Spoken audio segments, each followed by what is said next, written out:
ជំរាបសួរសួស្តីបងប្អូនទស្សនាទាំងអស់គ្នាកុំភ្លេចចុចតាមដាន Subscribe តាមដាន clip របស់នាងខ្ញុំផងនាងខ្ញុំជាស្ត្រីខ្មែរ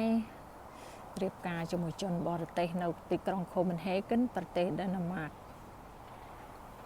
នេះមិនមានអីទេបងប្អូនជាធម្មជាតិនៅចិត្តផ្ទះខ្ញុំអានេះដើរលេងដើរបេះបន្លាយអីចឹងណា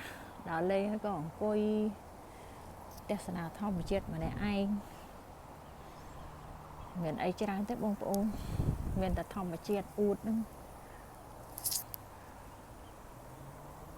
នេះគឺនៅប្រទេសនេះ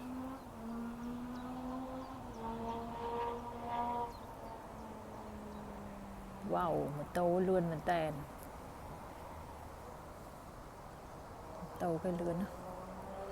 ខ្ញុំឡូវលឿនជួយមិនបានទេលឿងគឺឡានឈ្នួលនៅប្រទេសនេះបងប្អូនឡានក្រុងមិនឡានក្រុងទេឡានឈ្នួលនៅក្នុងស្រុកក្នុងភូមិក្នុងក្រុងអញ្ចឹងណាឡានក្រុងគេផ្សេងទៀតឡានក្រុងចេញតាមខេត្តអញ្ចឹងទៅដូចជាពណ៌សពណ៌ខ្មៅពណ៌ខៀវទៅតាមតំបន់នីមួយអញ្ចឹងណាពណ៌លឿងសម្រាប់នៅក្នុងក្រុងខ្លះស្រុកភូមិខ្លះក៏ពណ៌ខុសគ្នាអញ្ចឹងទៅតែនៅក្នុងក្រុងCopenhagenនេះគឺពណ៌លឿង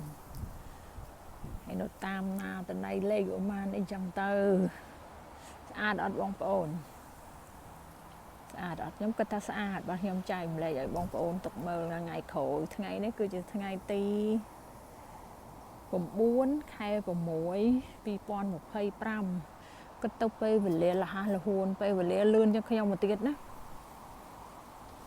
លឿនណាខ្ញុំមកនៅនេះមកផ្លេតណាខែក្រោយថ្ងៃទី28ខែក្រោយខ្ញុំមកនៅប្រទេសនេះបាន7ឆ្នាំហើយគ្មានតន់ទៅណាមកណានៅតែដែរជីវិតខ្ញុំរៀនក៏មិនចប់ធ្វើអីក៏មិនចប់តិចឈឺនឹងឈឺអីឈឺមិនចាអរគុណបងប្អូនសុខសប្បាយទាំងអស់គ្នា